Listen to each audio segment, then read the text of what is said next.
আধরাতে যদি ঘুম ভেঙে যায় তখন মনে পড়ে একটি ফুলের কথা, যার পাপড়িগুলো পরিণত হবার আগেই ঝরে গিয়েছিল, আর তার বৃতিগুলো মাটিতে পড়ে গিয়েছিল, লুটিয়ে পড়েছিল, রক্তস্রোতে ভেসে গিয়েছিল কোনো শত্রুর বোমার আঘাতে। আমি সেই ফুলের কথা বলছি যে ফুলটি হলো হাজার মাইল দূরের হাজারো ফিলিস্তিনি শিশুর জীবন। এই ফুলটি হলো সিরিয়ার ধ্বংসস্তূপ থেকে উদ্ধারকৃত শিশুর ক্ষতবিক্ষত মরদেহ। এই ফুল হলো সাগর পথে ভেসে আসা একটি শিশুর নিথর দেহ। আধরাতে ঘুম ভেঙে গেলে আমি ওই আকাশের চাঁদের দিকে তাকিয়ে কোনো পূর্ণিমার স্নিগ্ধতার পরশ অনুভব করি না। আমি অনুভব করি ইয়েমেনের হাজারো ক্ষুধার্ত শিশুর চোখে ওই চাঁদটিকে ঝলসানো রুটির মতো দেখবার দুঃস্বপ্নকে। আধরাতে যদি ঘুম ভেঙে যায় আমার মনে পড়ে সেদিনের সকালবেলার কথা। ফেসবুকে লগ ইন করা মাত্র চোখের সামনে আসলো এক মুমূর্ষ গর্ভবতী নারীর ফুটপাতে মৃত্যুর দৃশ্য।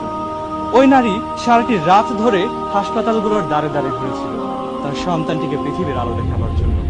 কিন্তু হায় পোড়া কপাল তার, তার সন্তানের দুচোখ যে ভোরের সূর্যোদয়ের আলোকে দেখবার সুযোগ পায়নি, বরং ওই নারী মৃত্যুর আগে দেখেছিল পৃথিবীতে এক নির্মম বাস্তবতাকে, এই পৃথিবীতে তার প্রকৃত পরিচয়, সে যে এক ভিখারিনী।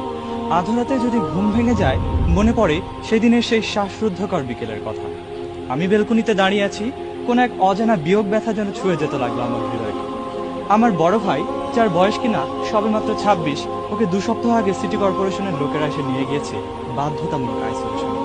কেমন আছে, কি করছে, সেসব কিছুই যেন জানবার সুযোগ নেই এক অদৃশ্য দেয়ালের বাধা। আমার মা কেবলই তার কলিজার টুকরোটির জন্য চোখের পানি ফেলে চলেছেন। হঠাৎ বাবার মুঠোফোনে আসা এক ফোন কলে আমরা পুরো পরিবার স্তব্ধ হয়ে যাই। ওপাশ থেকে কে যেন গম্ভীর স্বরে বলে উঠল, আপনার ছেলের লাশ নিয়ে যান। না, মাননীয় সভাপতি, কিছুটা ভুল বলে ফেললাম। ওপাশ থেকে কে যেন বলে উঠল, আপনার ছেলের মৃত্যু হয়েছে, তবে লাশ নিতে পারবেন। আমরা ছুটে গেলাম সেখানে। আমার বাবা 26 বছর আগে পৃথিবীতে তার প্রথম সন্তানটিকে কোলে তুলে নেবার আনন্দে যেদিন তার দুচোখ দিয়ে আনন্দের অশ্রু ঝরেছিল, আজ সেই সোনার টুকরো ছেলেটির নিথর দেহটিকে বুকে জড়িয়ে ধরে চিৎকার করে কাঁদবার অনুমতি তাকে দেওয়া হয়নি।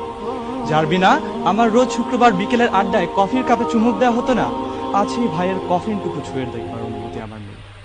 আধরাতে যদি ঘুম ভেঙে যায় ওই আকাশের দিকে তাকিয়ে আমি কোনো পূর্ণিমার চাঁদকে দেখি না, আমি দেখি কেবল অজস্র নিভে যাওয়া তারার মেলা। আমি সেখানে খুঁজে বেড়াই আমার হারানো ভাইকে। আধরাতে যদি ঘুম ভেঙে যায় মনে পড়ে সীমান্তের কাঁটাতারের বেড়ায় ফেলানির ঝুলন্ত রক্তাক্ত মরদেহের ছবি। সেদিন পত্রিকার পাতায়, টেলিভিশন